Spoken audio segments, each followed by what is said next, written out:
Hello friends, welcome to banker study Hindi special. मैं पीयूष यादव आपका बहुत बहुत स्वागत करता हूं आपकी अपनी फैमिली में और आशा करता हूं कि आप लोग स्वस्थ होंगे और अपने परिवार का भी ध्यान रख रहे होंगे। तो जैसा कि आपको थंबनेल से भी दिख गया होगा कि आज हम दो टॉपिक के ऊपर बात करने वाले हैं। सबसे पहला है हिंदी शब्दकोश, और हमने ये आपके लिए इसलिए लिया है क्योंकि हमें आपको यहाँ पर कुछ एक्स्ट्रा चीज़ें भी बतानी थी हिंदी शब्दकोश के अंदर, और जितने भी डाउट्स आपके बन सकते हैं वो हम इन सेशंस के थ्रू आपके लगातार क्लियर करते आ रहे हैं। और दूसरा आपका अव्यवस्थित वाक्य या फिर क्रमबद्ध वाक्य, और ये तो हम लगभग सेशन हर तीसरे सेशन में लगभग लेके आते ही हैं क्योंकि हम इसकी सबसे ज़्यादा से ज़्यादा आपको प्रैक्टिस कराना चाहते हैं, जैसे कि आपके एग्ज़ाम के अंदर डायरेक्ट आपको 5 मार्क्स का फ़ायदा हो जाए। तो इसीलिए आपको दिखा भी होगा कि कर लो 7 नंबर पक्के, यानी कि 2 नंबर आपके हिंदी शब्दकोश से आपको देखने के लिए मिल सकते हैं और 5 नंबर आपको अव्यवस्थित वाक्य से देखने के लिए मिलेंगे। तो चलिए हम अपनी वीडियो को शुरू कर लेते हैं। वीडियो शुरू करने से पहले जो भी लोग आरआरबी पीओ और क्लर्क के लिए हिंदी और कंप्यूटर पढ़ना चाहते हो वो तो हम आपको प्रोवाइड करा ही रहे हैं, साथ ही हम आपको बैंकिंग की मेंस की डीआई का सेशन भी हमने शुरू कर दिया है। डेली सुबह ये वीडियो अपलोड हो जाती है मेंस डीआई की, और वहाँ पे हम हर एग्ज़ाम के लिए किस किस तरह से डीआई बन सकती है मेंस में उनकी बात करते हैं। जो आपकी एक्सपेक्टेड डीआई हैं उन पर हम लगातार अपने सॉल्यूशंस करते हैं। और आपने देखा भी होगा पिछले मैं 3 दिनों से ये डाल रहा हूँ, तो वहाँ से जाके आप चेक करिए कि मैं कितना आसानी से आपको वो लैंग्वेज आपको प्रोवाइड कराता हूँ और बहुत ईजिली हम उन डीआईज को ख़त्म कर पाते हैं। कोई भी ऐसी चीज़ नहीं है जो ईजिली ना हो पाए, हर चीज़ बहुत आसान है, बस आपको समझाने का ढंग होता है एक। तो आज का आपका देखिए पहला क्वेश्चन क्या है। यहाँ पर देखिए आप कह रहे हो कि सर आपने ऑप्शंस नहीं दिए। सर मैंने जानबूझ के ऑप्शन नहीं दिए क्योंकि जब हम प्रैक्टिस करते हैं तो वहाँ पे हम बिल्कुल अच्छे तरीके से प्रैक्टिस करते हैं। हम ये बिल्कुल भी आपको नहीं दिखाना चाहते कि आप ट्रिक की मदद से आप आगे बढ़ो, कि आप ऑप्शन के थ्रू आगे बढ़ो।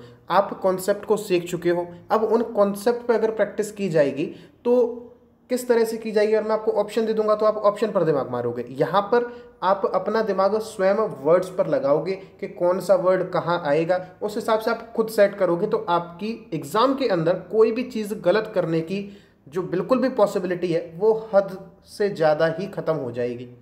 ठीक है, तो चलिए पहला क्वेश्चन आपका क्या है वो देख लो। इसे आपको हिंदी शब्दकोश के अर्थ में लगाना है, यानी कि वहाँ पे आपके सामने किस तरह से होगा, इनको नंबर डाल दिए जाएंगे 1 2 3 4 और ये 5। इस तरह से वहाँ पे आपकी नंबरिंग डली होगी और ऑप्शन में आपको इन नंबर्स के हिसाब से आपको अरेंज करना होगा। तो आप ऑप्शन के थ्रू करोगे। अब बताइए इन सभी शब्दों में सबसे पहला शब्द कौन सा आएगा। सर इतना तो हमको मालूम है कि अंग की मात्रा वाले जो शब्द हैं वो सबसे पहले आते हैं। और आपको क्या पता है कि हिंदी शब्दकोश के अंदर सबसे पहला वर्ड कौन सा है? बताइए सबसे पहला वर्ड, यानी कि सर अंग, यहाँ से तो शुरू होगा। ठीक है, अब अंग के बाद क्या कोई भी ऐसा आप स्वर लगा के देखो, अगर कोई भी आप स्वर लगाओगे तो कोई भी सार्थक शब्द नहीं बनेगा। तो पहला सार्थक शब्द कौन सा बनता है? पहला जैसे ही व्यंजन इसमें आप जोड़ दोगे अंक, ये आपका पहला शब्द होगा। किसी भी हिंदी का शब्दकोश को आप उठाकर देख लीजिए, अंक आपका सबसे पहला शब्द आपको देखने के लिए मिलता है। तो ये तो होगी अलग से एक जानकारी। अब चलिए इसमें आप बताइए कि इसमें कौन सा शब्द पहले नंबर पर आएगा। सर संकट और संहार में से कोई एक शब्द पहले आएगा क्योंकि इनके ऊपर अंग की मात्रा है। तो संग, यहाँ तक तो आपके दोनों ही सेम है, स और उस पर अंग की मात्रा। उसके बाद आपका वर्ड आपको क्या दिखता है, यानी कि अक्षर आपको क्या दिखता है? क। और यहाँ पर आपको क्या दिखता है? हा। तो क पहले आएगा या हा पहले आएगा? सर सिंपल है, संकट पहले आएगा और संकट के बाद मेरा क्या आएगा? संहार आएगा। बहुत ही सही, आगे बढ़ो, बहुत ही सुंदर, आगे बढ़िए। फिर सहर, सहसा, सहम। तो सर सह यहाँ भी है, सह यहाँ भी है, सह यहाँ भी है। तो अब बताओ सर कौन सा आएगा? उसके बाद देखो यहाँ रे है, यहाँ म है और यहाँ पर सा है। तो बताइए कौन सा अक्षर पहले आता है? र पहले आता है, म पहले आता है या सा पहले आता है? बताइए। प फ ब भ म, य र यानी कि प फ ब भ म यानी कि सहम आएगा।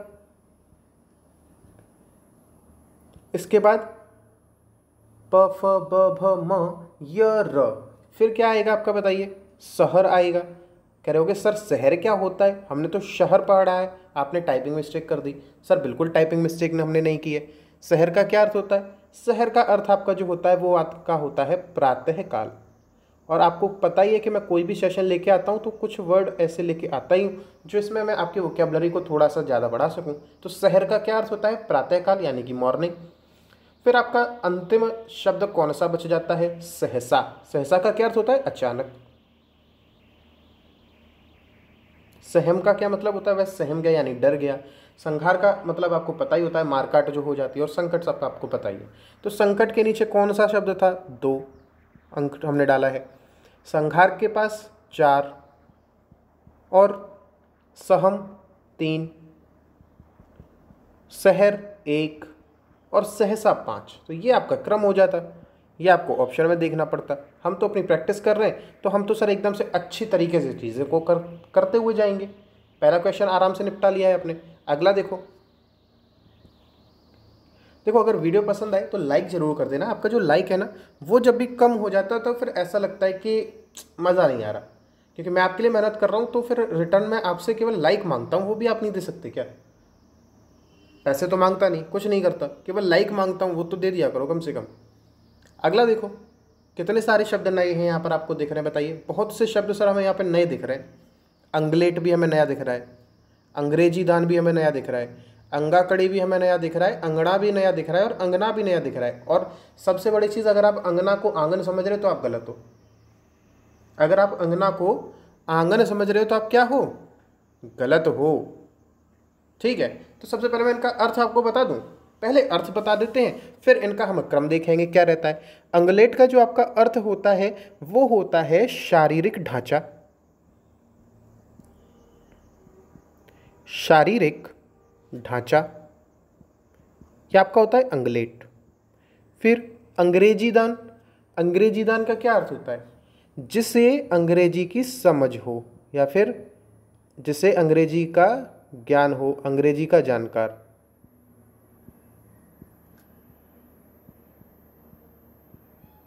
ठीक है, अंग्रेजी दान किसे कहेंगे, जिसे अंग्रेजी का ज्ञान हो या फिर अंग्रेजी का जानकार। अंगाकड़ी क्या होता है, अंगारे पर सिकी हुई रोटी। अंगारे पर सिकी हुई रोटी।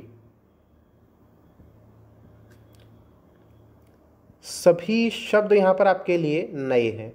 तो आप देख रहे हो एक शब्द हमने पीछे भी कवर कर लिया, 5 शब्द ये आपके लिए हो गए, तो 6 शब्द तो आपके वैसे ही हो गए। और कहते हो आप लोग कि सर एक अलग से सेशन लेके आया करो जहाँ पे आप मतलब वोकेबलरी वाले वर्ड कराया करो। तो क्यों हम आपका भी वक्त ख़राब करें और हम अपना भी वक्त ख़राब करें। आपको हम उन सेशंस के अंदर ही वो सारी चीज़ें प्रोवाइड करा देते हैं। फिर क्या है आपका बताइए, अंगाकड़ी। अंगाकड़ी का क्या अर्थ, सॉरी अंगड़ा। अंगाकड़ी तो मैं आपको बता दिया। अंगना का क्या अर्थ होता है, इसका अर्थ होता है आंगन। क्या होता है इसका अर्थ, आंगन। तो फिर अंगना का क्या अर्थ होता है सर, इसका अर्थ होता है स्त्री। आज के बाद कभी कंफ्यूज मत होना, अंगना मतलब आंगन और अंगना मतलब स्त्री। अब चलो सर ये तो आपने अर्थ बता दिया, अब हमें ये बता दो कि कौन सा किस क्रम में होगा। पहले तो खुद ही करके देख लिया करो, फिर उसके बाद मिला लिया करो कि हाँ जो आपका क्रम आया है वही मेरा भी है क्या। चलिए पहला कौन सा आएगा, सब में सर अंग की मात्रा है, उसके बाद ग सब में लगा हुआ है, फिर उसके बाद अंग्रेजी लिखा है यहाँ पर और अंग्रेजी। ठीक है, चलिए बताइए,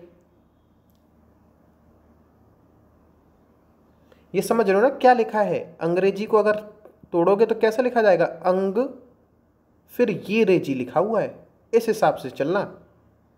ये लिखा हुआ है आपका, नहीं तो इसी में आपका पूरा निकल जाएगा कि कहाँ आपने गड़बड़ कर दी। सबसे पहला शब्द बताओ क्या आएगा। अब अंग्रेजी में भी आपको क्या दिख रहा है, अंग दिख रहा है और अंगा यहाँ दिख रहा है, यानी कि ये शब्द आपका सबसे लास्ट में जाएगा। जाएगा कि नहीं जाएगा, सबसे लास्ट में, यानी कि अंगाकड़ी हमारा सबसे लास्ट में आएगा। चलिए सर बना दिया हमने, अंगाकड़ी हमारा सबसे लास्ट में आएगा। फिर यहाँ अंग के बाद क्या आया है, ल है, यहाँ पर अंग के बाद क्या है, र है। फिर यहाँ पर ये तो आपका हो ही चुका है। फिर अंग के बाद अणा है और अंग के बाद ना है। तो अंग के बाद ना पहले सबसे पहले आएगा या अणा आएगा, ये बताइए बताइए। सर ये शब्द हमारा सबसे पहला शब्द बनेगा, बिल्कुल बनेगा, क्योंकि ये सबसे पहले आपका आएगा बाकी शब्दों से। तो अंगड़ा हमारा सबसे आगे आ जाएगा। ठीक है, ये भी हमने बना लिया। फिर देखो अंग ना, यहाँ पे क्या है, ना है, यहाँ दा है और यहाँ पे ला है और यहाँ पर सॉरी यहाँ पर आपका क्या है, अंग के बाद रा है, ये आपका लिखा हुआ है ना। तो अंग के बाद यहाँ पे तो रा मिल रहा है। तो यहाँ पे न, ना पहले आएगा ना सबसे पहले, त थ द ध न, फिर प फ ब भ म य र ल। तो फिर अंगड़ा के बाद क्या आएगा, अंग ना आएगा। और इसके बाद ना के बाद अंग लेट आएगा या फिर अंग्रेजी आएगा। सर ल पहले आता है या र पहले आता है, य र ल पहले सर र आता है, तो अंग्रेजी, ये अंग्रेजी दान। बचा हुआ आपका क्या रह गया, बचा हुआ क्या रह गया, अंगलेट, ये आपका यहां आ जाएगा। हर एक तरह के शब्द ले रहे हैं कि कोई भी कंफ्यूजन अगर बने तो वो आपका दूर हो जाए। ठीक, कोई दिक्कत किसी को भी, बताइए, किसी को कोई दिक्कत नहीं होगी। और बहुत से बच्चे क्या करेंगे, यहाँ पे उन्होंने देख लिया अंग है, यहाँ पे अंगा है, यहाँ पे ग पे एक ही मात्रा देखेंगे और इसको सबसे लास्ट में कर देंगे जाके, और वहीं उनका गलत हो जाएगा। अंग्रेजी को किस तरह से लिखा जाता है, प्रोनाउंसिएशन जब करोगे तो अंग्रेजी, गे नहीं पढ़ रहे हो, अंग्रेजी नहीं पढ़ रहे हो, अंग्रेजी, र पे एक ही मात्रा है, समझ गए। चलिए इसमें देखिए, प्रश्न पीछे वाला आपको बिल्कुल ही पसंद आया होगा। अगर पसंद आया ना तो इसी बात पे वीडियो लाइक कर दो, और चैनल सब्सक्राइब नहीं किया तो सब्सक्राइब कर लो। बहुत अच्छे सेशन लेके आते हैं आपके लिए, एकदम एग्जाम ओरिएंटेड। देखिए, ग्रहणी, 76, गुणवान, क्षय रोग, त्रासदी। सर सबसे पहले तो हमें ये मालूम है, जो लोग हमसे पढ़ चुके हैं, कि सर ग से पहले क्षय आता है, क्ष, क्ष, इसको क्या बोलते हैं, क्ष, क मिक्स होता हुआ जाता है क्ष। तो क्षय रोग सर सबसे पहले आएगा, और इसमें ऐसा कोई शब्द नहीं है जिसका आपको अर्थ बताना पड़े।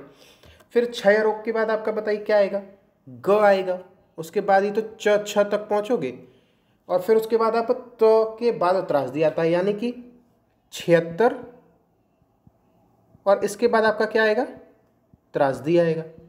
यानी कि हमें सिर्फ दो शब्दों के बीच में ये देखना है कौन सा शब्द पहले आएगा और कौन सा शब्द बाद में आएगा। गृहिणी पहले आएगा या गुणवान पहले आएगा। ये सर रे की मात्रा है, ये ओ की मात्रा है। तो जब हम पढ़ते हैं अ आ ए ई ओ उ रे, तो ओ की मात्रा पहले आती है, यानी कि गुणवान आएगा। और बचा हुआ गृहिणी आपका कहाँ आ गया, तीसरे नंबर पे आ गया। बस ये आपका आंसर हो गया। यहाँ तक किसी को कोई दिक्कत नहीं रही होगी। अगला क्वेश्चन देखिए, बताइए, आमंत्रण, मैंने एक सेशन लिया था, वहाँ पे मैंने आपको बताया भी था कि आमंत्रण और निमंत्रण में क्या अंतर होता है। आमंत्रण हो गया, आम हो गया, आनंदित हो गया, हितैषी हो गया, आमरण हो गया। ठीक है, बताइए कौन सा शब्द पहले आएगा।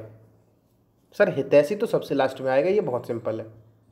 चलो हितैषी तो आपका लास्ट में आ गया। इससे आप बताओ, हर जगह सर आम आम लिखा हुआ है और एक जगह आनंदित लिखा हुआ है। हमें यह पता है कि जो न है वो म से पहले आता है, तो जब वो पहले आता है तो उसको आप आगे लगा दीजिए, तो आनंदित हो गया सर। अब बीच के शब्द हमको लगाने हैं। अब बताओ, आमंत्रण पहले आएगा या आम पहले आएगा या आमरण पहले आएगा। सर आ तक तो ठीक है, आ तक तो ठीक है, यहाँ भी आ तक ठीक है। अब देखो म आया है और म के ऊपर यहाँ पर अंग की बिंदी आ रही है, यहाँ पर तो नहीं आ रही ना सर, यहाँ आ रही। अगर आमरण में और आम में आपको अंग की बिंदी नहीं दिखती है और आमंत्रण में आपको मैं के ऊपर अंग की बिंदी दिखती है, तो आप क्या करोगे सर, पहले अंग की मात्रा वाले ही शब्द आते हैं, उसके बाद चंद्र बिंदी आती है, फिर अ का स्वर वाली मात्रा आती है। तो फिर सर हमारा क्या आएगा, यहाँ आमंत्रण आएगा पहले। फिर आम और आमरण में कौन सा आएगा सर? पहले आम आएगा, उसके बाद ही तो बाकी शब्द जुड़ेंगे, यानी कि फिर आम आएगा। बच गया क्या आपका? आमरण। ये हमारा आंसर हो जाएगा। ठीक है, ये आपका आंसर हो जाएगा। देखो मैंने कितना आसानी से इन चीज़ों के बीच में आपको बता दिया कि कौन सा शब्द पहले आएगा और किस तरह से देखा जाता है। मेरे क्लासेस जो भी मेरे सब्सक्राइबर ले रहे हो, जो भी मेरे भाई या बहन ले रहे हो, वो लोग कभी गलत करके नहीं आओगे एग्जाम में, इस बात की मुझे पूरा विश्वास है। क्योंकि हर तरह के क्वेश्चन मैं आपको करा रहा हूँ, जहाँ भी कन्फ्यूजन बन सकता है वहाँ मैं आपको बता रहा हूँ। इससे पहले वाले सेशंस भी देख लेना, शब्दकोश वाले। जो भी आपके दिमाग में डाउट बन सकता है वो मैं पहले ही क्लियर करा दे रहा हूँ। यहाँ देखिए, खांचा है, खंजर है, क्षितिज है, घृत है, घुमक्कड़ है। सर ख से पहले क, छ, ख, यही तो क्रम है हिंदी वर्णमाला में, शब्दकोश के अंदर। जो लोग पढ़े उन्हें मालूम है। तो क्षितिज पहले आएगा, क्षितिज पहले आ गया, ठीक है। फिर खांचा पहले आएगा या खंजर पहले आएगा? सर खंजर पहले आएगा, बिल्कुल ठीक है। और उसके बाद सर खांचा आएगा, बिल्कुल ठीक है। फिर घृत पहले आएगा या घुमक्कड़ पहले आएगा? ठीक पहले जैसा। गृहिणी पहले आएगा या गुणवान पहले आएगा? क्या है कहा था पहले, वहां गुणवान आया था तो यहाँ घुमक्कड़ आएगा। बचा हुआ आपका घृत, ये आपका यहाँ पर आ गया। देख लो अब आपकी स्पीड देखो कितनी जल्दी इंक्रीज हो रही है। वहां ऑप्शन देखोगे नहीं देखोगे कोई फर्क नहीं पड़ता, अपने तुरंत शब्दों को देख के आप क्रम में लगा दोगे। अगले क्वेश्चन की तरफ चलते हैं। चलिए, अब आपके जो हमने 5 क्वेश्चन थे वो हमने कंप्लीट कर लिए। इन 5 क्वेश्चंस में बताओ, मज़ा अगर आया है तो वीडियो लाइक कर देना। इन 5 क्वेश्चन में अगर आपको ऐसा लगा है कि आपके लिए बहुत अच्छे शब्दों को हमने यूज़ किया है तो वो भी बता देना। 6 से 7 शब्द हमने नए भी सीख लिए वहाँ पे, 6 से 7 शब्द हमने वहाँ भी नए सीख लिए। तो बहुत सारी चीज़ें हम आपको प्रोवाइड करा रहे हैं एक ही सेशन के अंदर। तो भाई बदले में आपसे सिर्फ लाइक मांगते हैं। बहुत कम लाइक हो जाते तो फिर बिल्कुल मन नहीं करता कि हम वीडियो बनाएं, क्योंकि आपके लिए हम मेहनत कर रहे हैं, सारा कुछ हम फ्री में प्रोवाइड करा रहे हैं। तो फिर आपका इतना तो फर्ज बनता है ना कि आप वीडियो को लाइक कर सकें। चलिए अगले क्वेश्चन की तरफ।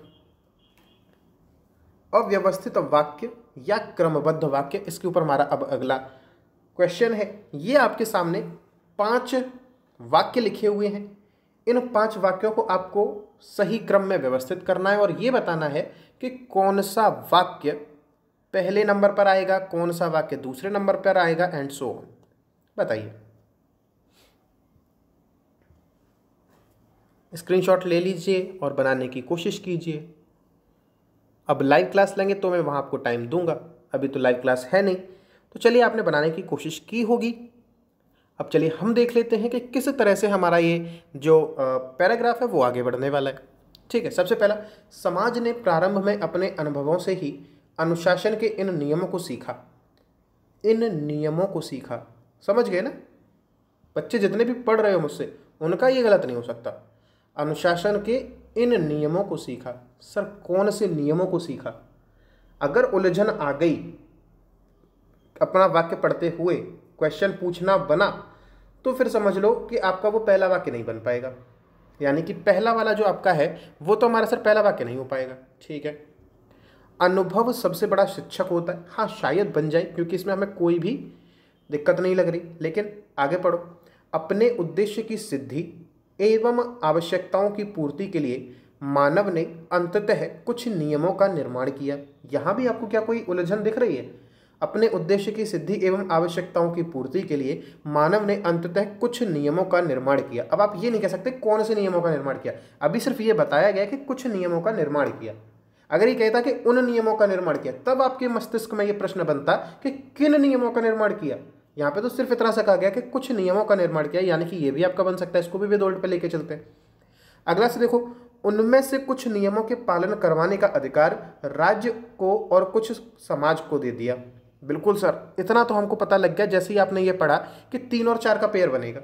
यहाँ पे कुछ नियमों का निर्माण किया और उनमें से कुछ नियमों के पालन कराने का अधिकार राज्य को और कुछ समाज को दे दिया। यानी कि 3 और 4 का पेयर बनेगा। इसको हम अलग लिख लेते हैं कि 3 और 4 का इसी तरह से पेयर बनेगा। 3 और 4 एक साथ आएंगे और पहले 3 आएगा। फिर व्यक्ति के बहुमुखी विकास में सहायक होने वाले इन नियमों का पालन ही अनुशासन कहलाता है। अब यहाँ पर देखो पहला आपका क्या है, अनुभव सबसे बड़ा शिक्षक होता है। अनुभव सबसे बड़ा शिक्षक होता है, ये आपको पता है। फिर अगर आपने ये पहला वाक्य चलिए मान भी लीजिए, आपने ये वाला वाक्य अगर बना भी दिया तो फिर आगे बताओ क्या जोड़ पाओगे। अब या तो आपका दूसरा पहला वाक्य बनेगा या फिर तीसरा वाला पहला वाक्य बनेगा। पांचवा वाला क्यों नहीं बन पाएगा, क्योंकि इन नियमों का पालन ही अनुशासन कहलाता है। अब इतना तो समझ में आ रहा होगा सर, तीन के बाद हमें 4 पढ़ना पड़ेगा कि नहीं। फिर आगे बताओ, 3 के बाद सर 4 पढ़ना पड़ेगा और 4 के बाद ही हमें तुरंत 5 भी पढ़ना पड़ेगा, क्योंकि 3 में किसकी बात हुई है, कुछ नियमों का निर्माण किया। अब इन नियमों का पालन कराने को दे दिया तो चौथे में आ गई। फिर इन्हीं नियमों की बात हो रही है कि इन नियमों का जो पालन करेगा वही अनुशासन कहलाएगा। यानी कि पेयर क्या बना, 3 बना, 4 बना और 5 बना। यहां तक तो पेयर बन गया। अब 2 बचे हैं आपके सिर्फ। बताइए, समाज ने प्रारंभ में अपने अनुभवों से ही अनुशासन के इन नियमों को सीखा और उन्हें विकसित किया और सुव्यवस्थित किया होगा। तो यहां पर देखिए अनुभव शब्द आया है और अपने अनुभवों से ही, अनुभव सबसे बड़ा शिक्षक होता है और समाज ने प्रारंभ में अपने अनुभवों से ही अनुशासन के इन नियम को सीखा। यानी कि अनुभवों से ही तो इस नियम को सीखा है और पहले बताया जा रहा है कि अनुभव सबसे बड़ा शिक्षक होता है और शिक्षक से ही आप कुछ सीख सकते हैं। यानी कि 2 और 1 का पेयर बनेगा। ठीक है, समझ में आ गया होगा। अनुभव सबसे बड़ा शिक्षक होता है और अनुभव से ही आपने अनुशासन के इन नियमों को सीखा। अब यहाँ पे अब आपका कंफ्यूजन बहुत बढ़ गया होगा कि सर 3 4 5 पहले लें, 3 4 5 2 1 बनाएं या फिर 2 1 3 4 5 बनाएं। ठीक है, अगर आपने 2 1 3 4 5 बनाया तो अनुभव सबसे बड़ा शिक्षक होता है। समाज ने प्रारंभ में अपने अनुभवों से ही अनुशासन के इन नियमों को सीखा। कौन से नियमों को सीखा, अनुशासन के कौन से नियमों को सीखा, अनुशासन की बात तो और अनुशासन किसे कहते हैं, ये सारी चीजें तो आपको 3 4 और 5 में मिला है। और जब इन्हें 3 4 5 में आपको अनुशासन के बारे में पढ़ने के लिए मिला है, तभी तो अनुशासन के नियम आप अगली मतलब आने वाले सेंटेंस में यूज कर पाओगे। समझ रहे हो, बिल्कुल समझ गए होगे कि अनुशासन मेरा, मुझे कौन सा सेंटेंस मिला, 5 में मिला और 5 में मिला, यानी कि 3 4 और 5 का आपका पेयर चल रहा है। अनुशासन नाम से पहला शब्द आपको क्या मिला, अनुशासन की परिभाषा आपको कहाँ मिली, अनुशासन की परिभाषा मिली सर वाक्य नंबर 5 में। और इनके नियमों की कहाँ बात हो रही है, 3 और 4 में। और अनुभव की बात हुई है सेंटेंस 2 में और अनुभव से आगे की बातें हो रही हैं सेंटेंस 1 में। लेकिन सेंटेंस 1 में अनुशासन के नियमों की बात हो रही है, इन नियमों की, कि अनुशासन के इन नियमों को सीखा। तो अनुशासन के किन नियमों को सीखा, जो पहले बता दिए गए होंगे, और जो पहले बता दिए गए होंगे यानी कि 3 4 5 वाले सेंटेंस। तो जो आपका सेंटेंस नंबर 1 है, ये वाला जो सेंटेंस है, ये आपको कहां पर देखने के लिए मिलेगा, 3 4 5 सेंटेंस आ जाएंगे नंबर के, उसके बाद ही तो देखने के लिए मिलेगा। यानी कि 2 और 1 का पेयर 3 4 5 2 के 1 के बाद जुड़ेगा। समझ गए, 2 सेंटेंस आपके ऐसे, मैंने ये वाला इसलिए लिया था क्योंकि यहाँ पे आपको क्या मिल रहा था, 2 सेंटेंस ऐसे मिल रहे थे जिसे आप पूरी तरह से पहला वाक्य बना सकते थे।